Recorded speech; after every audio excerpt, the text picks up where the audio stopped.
Yo, what's going on, everybody? Welcome back to the channel. I hope you're all doing well. If you're new here, welcome. If you're a long-time supporter, also welcome. Everyone's welcomed here, everyone's loved here. Welcome to day 20 of reading 101 essays that will change the way you think. As always, shout out to Brianna West for the text. And today's title is Goals to Set that are more about enjoying what you have than chasing what you don't. Milestones are markers that you're evolving. They do not create emotional fulfillment in the way we think they will. This confusion is why, with the dawn of each new year, our resolutions are to change our lives rather than to change ourselves. But what if we made goals that were more about loving what we have rather than chasing what we don't? What if we realized that is what we were seeking in the first place? It's something to consider. If not, even try just a little. Here are a few ideas to get you started. Number 1, pick up where you left off. Finish the half-read books on your shelf, eat what's in the cupboard, wear what you own in ways you never thought before. Apologize and mean it. Call old friends, revisit old projects, try other routes.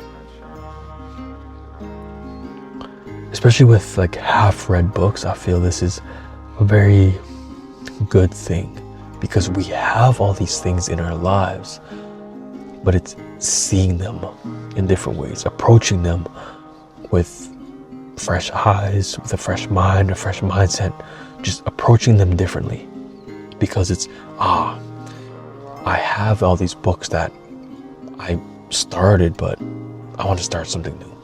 It's finishing the things you started, and those are things that you already have. Number 2, seek out ways to appreciate the way people are, not the way you want them to be. It is not your job to judge who's deserving of your love and kindness. It is not your job to fix anybody. It is your job to love them in whatever way is appropriate. You are not anybody else's God. I feel this is a big one, or for me anyways, because I try to fix people. I try to find their flaws, see their flaws and help them. And yeah, it's good intentions, but I have to love people for the way they are, not for the way I want them to be. And often I find myself, or I found sometimes I still find myself treating people like there's some sort of clay, and I try to sculpt them into the people that I want them to be. But it's understanding that it's not your job to fix people. It's not my job. It's not yours. Love people for who they are.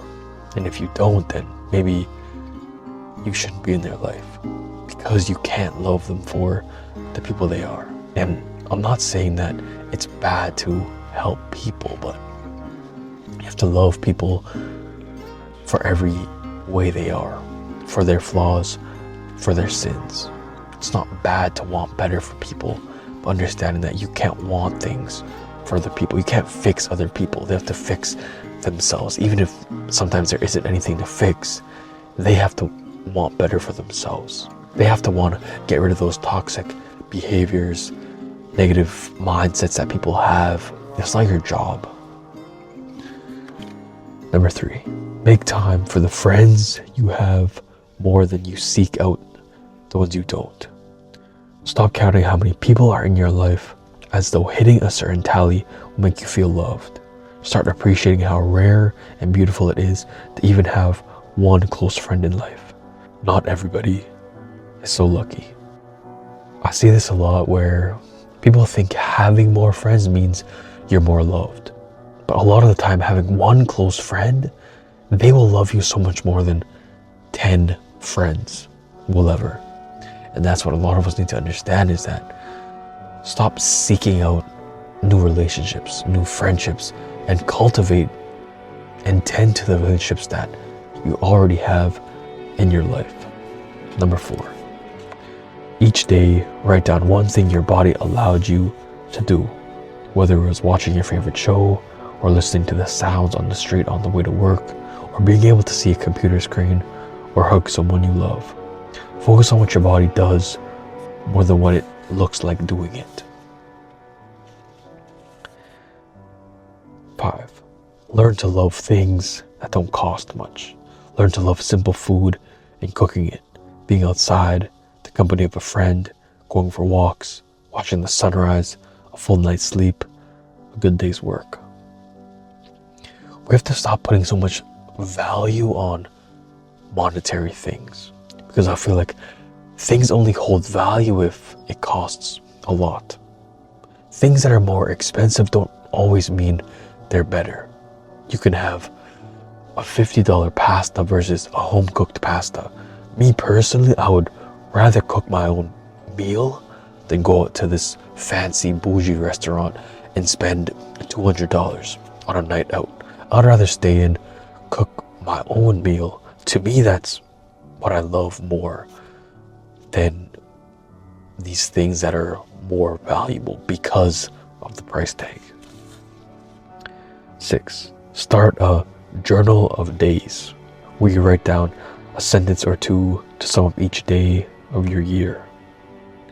The reason keeping up with a journal is only sustainable for a week or so is that nobody has the time or energy to thoughtfully or extensively detail their everyday lives. Yet we miss out on the incredible opportunity to see how far we've come and what our lives are ultimately comprised of when we fail to. So make it easy for yourself. Just write down one sentence that sums up the day before bed. In a year, you'll be grateful you did. Whenever I journal, mainly it's just what I did today, the way I'm feeling. Sometimes I pick up the pen and I say, I don't know, sonnet. That's it. It's just picking up the pen and just writing, because even if you have nothing to say, you just say, I went to work today. That's enough. 7. Find meaning and joy in the work you do, not the work you wish you did. Finding fulfillment in work is never about pursuing your idea of what your purpose is. It is always about infusing purpose into whatever it is you already do. It's always just about enjoying the journey, enjoying what you do have. Number 8, start your own holiday traditions. Make the most special days of the year reflect who you are and what you love and how you want to celebrate your life. 9, do a spend cleanse, where you only use what you have for a period of time. At once, teach yourself the art of denying immediate gratification for the sake of something important, and show yourself that you already have everything you need, or at least more than you think you do, even when it doesn't feel like it. We need to deprive ourselves more of things, because I feel a lot of the time it's like I want more clothes, I want more food, I want more anything, really. You just want, but it's depriving yourself intentionally because of the effects that it has on you. And the effects is that you're forced to realize and understand how much you really do have. You are feeling some sort of food. You want to order takeout, you want to order Uber Eats, and you can't. Denying yourself of that and actually going downstairs, seeing what you have and whipping up some sort of meal, struggle meal you could say, with the things that you have already, and not ordering food. It's going to your closet and understanding, I have all the clothes I need. I have everything I need, yet why do I want to buy that new pair of jeans? Why do I want to buy that new pair of shoes? You don't need it. You already have everything you need. 10. Give everything you own a home. It is essentially the key to feeling at peace in your space. Go through your belongings and only keep what's purposeful or beautiful to you, and then assign each of those things a home or space to return to each night. It makes maintaining flow in your space effortless and calming. I feel like for me, I grew up in a very like hoarding type of environment. I don't want to let go of that. One day I'm gonna use that. A lot of us were very pack ratty. We don't want to get rid of stuff. And a lot of stuff we don't actually need. It's being more purposeful and more intentional with the things that we have, because everything is just so cluttered and everything is everywhere and there's no peace of mind. Because understanding that when you clean up your space, it also gives you a clean mental, because when your space is clean, you're more clean. Everything in your life is more clean, because you can't expect to have a clean mind, a peaceful mind, when the space that you spend a lot of your time in isn't clean. It's cluttered, it's everywhere, and it's not organized. And I find it hard. I'm very, not to say hoardy, but I find it hard to get rid of things. And I hold on to things that I don't need, that one day I'm gonna use. 11.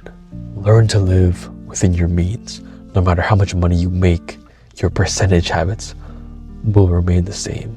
If you're in the habit of seeing all of the income you make as spending money, as opposed to investing money, saving money, you will always revert to that habit, no matter how much you make. It is only by learning to live comfortably within your means that you're able to actually achieve your goals when you earn more. We need to understand that it doesn't matter how much money we make. If we have bad spending habits, we make more money, we buy more expensive things. That's just the way it is. So we have to live within our means and sometimes below our means, because we're like, yeah, I make this amount of money so I can afford this certain lifestyle. But do you really need that lifestyle? And that's a big reason why a lot of people, they're stuck in certain financial situations, because yeah, they make more money, they got a raise, but I got a raise, I can buy more expensive things. I got a raise, I can go out to eat more. But do you really need those things? Living within your means, but taking it a step further and living below your means. 12. Call your mom. Not everybody has the privilege. I feel a lot of us, we take things for granted, especially parents, siblings, friends, whatever it is. Call the loved ones in your life, not just your mom, your dad. Call your brother, call your sister. Call those people who you would feel saddened if they weren't here tomorrow, and tell them how much you love them. Tell them how much you appreciate them. 13. Aspire to be someone who gives things meaning, not who seeks things to give them meaning. Rather than chasing success, chase kindness. Rather than believe wealth is the mark of a life well lived, believe that intelligence is, or kindness is, or open-mindedness is. We need to be the ones to give things meaning, not waiting for other things to give us that meaning. 14. Do the most important things immediately in the morning. Give your energy to what matters most when you have the most of it. It also helps you define what really matters to you. Conquering the morning is something that I've always had a hard time to do. And I've always tried to do it because I know how well my day will be because of the morning. The morning is everything, because everything is that snowball effect, right? You do one thing positive, you do one good thing, you do one task, and it just goes and goes for the day. But if you spend the first 10 minutes in your bed scrolling, then your whole day is just going to feel like this. But if you spend your morning going on a walk, journaling, reading, doing productive things for yourself, then your day is going to be more productive because you're in a better mood, because you're in the productive mood. And if you always start your days off good with the things that are important, then your days are going to feel a lot more productive. 15. Shed what no longer serves you. Teach yourself to let go of the big things by learning to let go of the little ones. It is easier to bypass thoughts and emotions that are negative in nature when you're able to release belongings and objects with negative associations. It's like a lot of us, we hold on to things that past partners give us. We hold on to certain things, whether it's clothes, jewelry, notes, even photos, whatever it is. There are a lot of things that we hold on to, physical things that we hold on to that we need to let go of. And it's easier to let go of those emotional aspects of things if we let go of it physically, because our body is just used to letting go. It's practicing and teaching ourselves how to let go, because it's so much easier to let go of physical things because you just throw it out. You throw it away, you delete it, go into recently deleted, delete forever. Because you're teaching yourself that you're letting things go. You're letting those physical things go. And in the process, you teach yourself how to let things go emotionally. 16 is the last one. Pace yourself. If at any point you're doing anything in which you cannot feel your breath, you're moving too fast. Make physical relaxation a priority, no matter what you're doing. Keep track of your breath at all times. Be mindful, present, and intentional with everything you do. It is not the quantity of what we accomplish, but the quality of it. Quality will always mean more than quantity. It's how well we do things, not how many things we do, but how well we do them. So I hope everyone enjoyed this video, and tomorrow's title is 102 ways to not let irrational thoughts ruin your life. This is a long list, and I know you're not gonna like this. You know that I'm talking to you because it's the list. I'm not excited to read this, but I will. I'll show up, and I know you'll show up too. And I'm grateful and happy for that. Hope everyone has a great rest of their night. I'll see you tomorrow for day 21.